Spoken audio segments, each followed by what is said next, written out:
Stade 2, édition de 18h. Voici les principaux titres donc, cyclisme, football et moto. Et nous allons commencer par du football.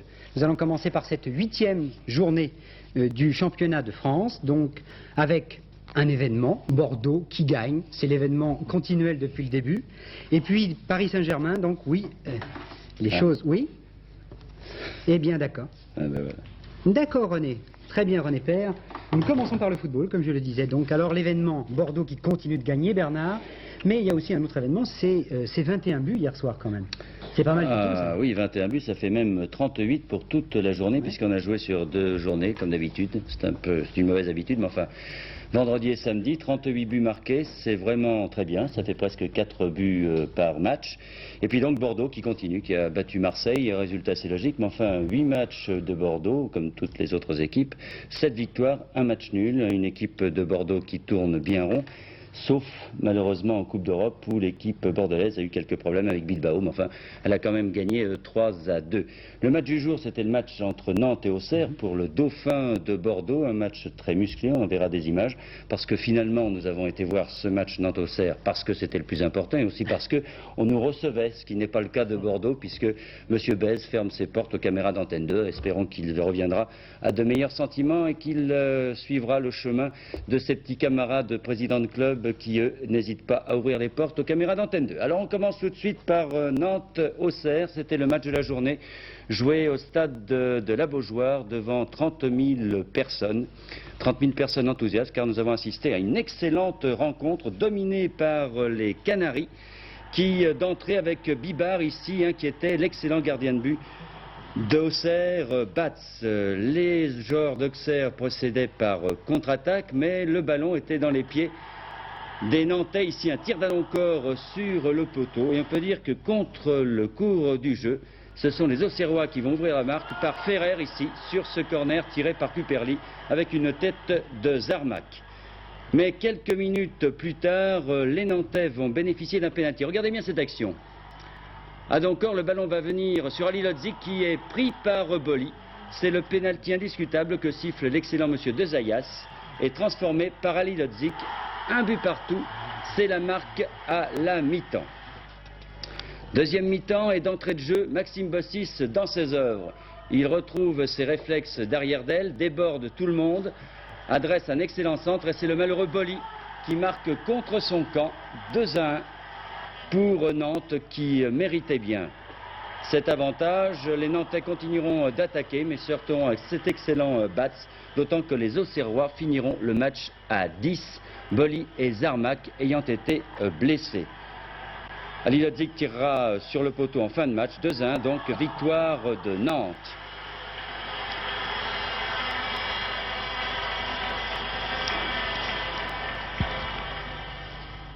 Et puis rapidement les buts de cette rencontre entre Bordeaux et Marseille, avec Bernard Lacombe qui ouvre la marque d'entrée. On s'est dit que ça va être facile pour Bordeaux, mais Marseille va contre-attaquer. Et ici, un contre de Battiston prend Drofsy à contre-pied, un but partout, c'est la marque à la mi-temps. Spetch donne l'avantage et libère l'équipe de Bordeaux sur ce coup franc.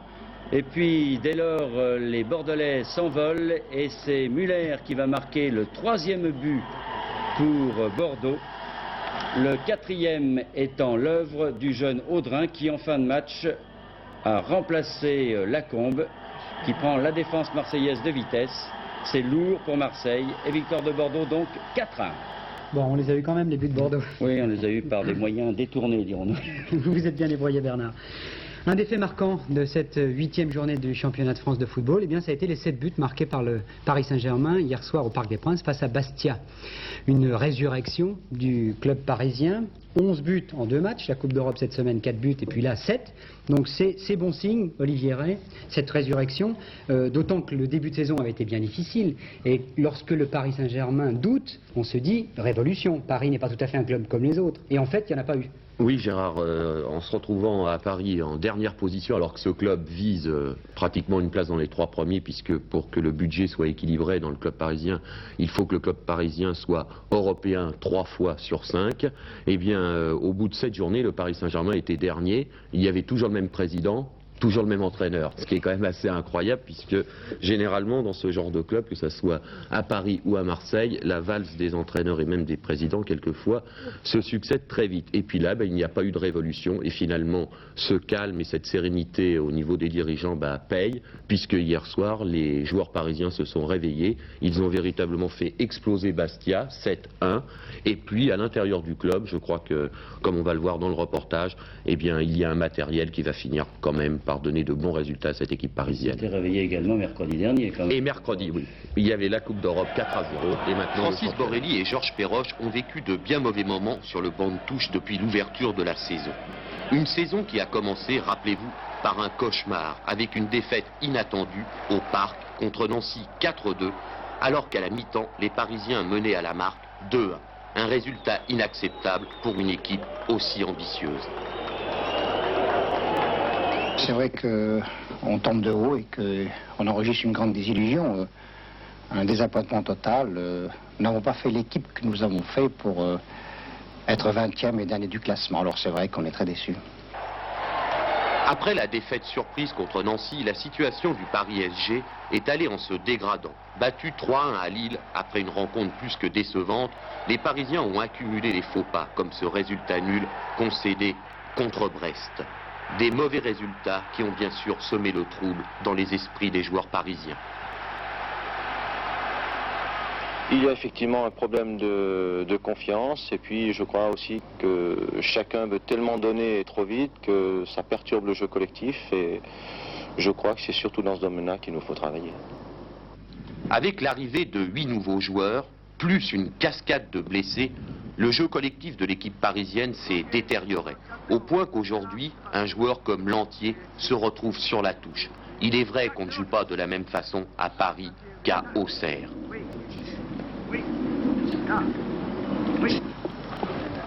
J'étais un peu choqué lorsque je suis arrivé. Je me suis aperçu qu'à Paris Saint-Germain, on joue moins collectif qu'à Auxerre. Bon, il me semble que ça vient un peu des individualités que compose l'équipe.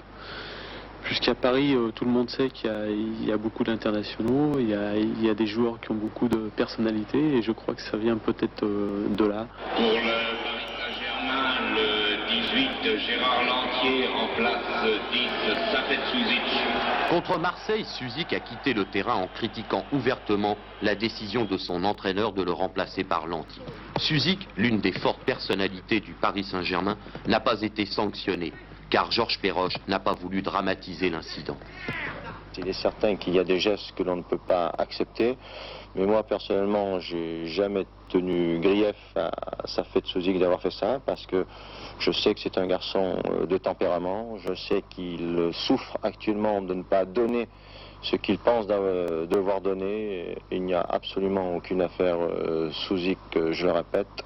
La seule affaire qui pourrait exister, c'est que demain, ou quand nous jouerons la Coupe d'Europe, il marque un but et qu'à ce moment-là, au lieu de faire ce geste, il viendra m'embrasser parce que c'est comme ça que ça doit se passer.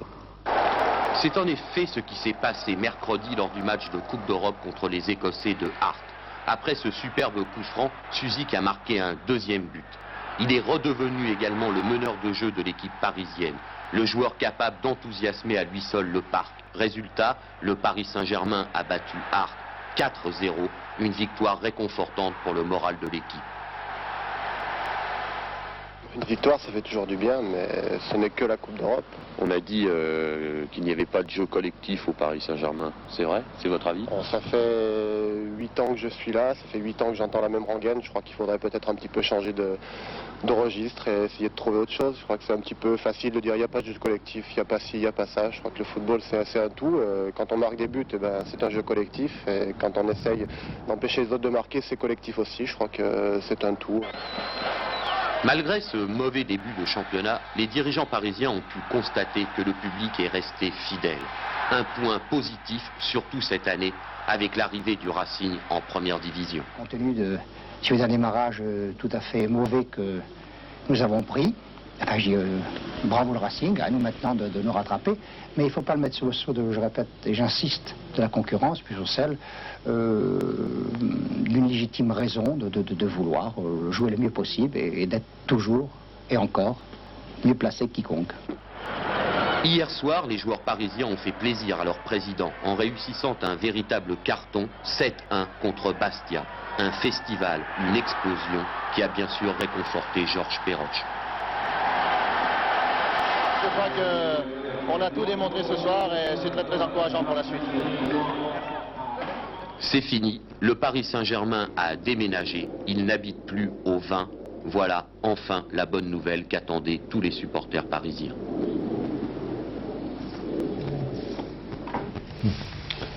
Alors pour cette 8e journée, une seule victoire à l'extérieur, celle de Metz à Toulon, 38 buts marqués, on vous l'a dit, ce qui représente donc une bien belle moyenne, près de 4 buts par match. À noter le bon résultat de Laval face à Strasbourg, le match nul de Rouen à Toulouse et Lille qui a bien fêté ses 40 ans en gagnant face à Lens. Au classement, Bordeaux continue d'imprimer un rythme infernal, seul Nantes reste dans son sillage à 3 points. Auxerre est 3e mais déjà à 5 points. Monaco, Laval et Bastia sont à 6 points. Dans le bas du classement, Tours est 20e et dernier, mais ils sont 6 avant-derniers à 9 points de Bordeaux. Belle victoire dans le derby breton de Rennes à Guingamp, 3-0, but de Joanne contre son camp et de 2 buts de Rennes pour Rennes. Belle victoire également de Mulhouse et de Valenciennes avec 2 buts pour Mulhouse de Eriksen. Première victoire du Red Star sur Angers, 2-0, but de Lechantre et Segui. Bon résultat du Stade français à Reims, match nul 1 partout. Au classement, Mulhouse et Valenciennes se partagent la première place avec 11 points. Suivent Reims et Orléans à 1 point. Dernier, Châteauroux et Amiens, 3 points. Guignon a battu le leader Cannes 3-2. Succès à l'extérieur de Thonon à Grenoble 2-0 grâce à 2 buts de Vézir et Surita. Bon match nul des Verts à Nice 0-0. Petite victoire de Lyon sur Béziers grâce à un but du jeune Fréchet. Et cet après-midi, 7 a battu Tuiseau 4-3 au classement. Cannes est en tête avec 11 points. Thonon et Limoges suivent à 1 point. Montpellier et Nice sont à 2 points. Dernier, Le Puy avec 2 petits points.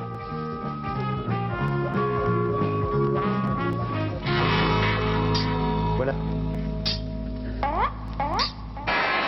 Et nous commençons par l'Allemagne et le match Bayern en rouge contre Cologne.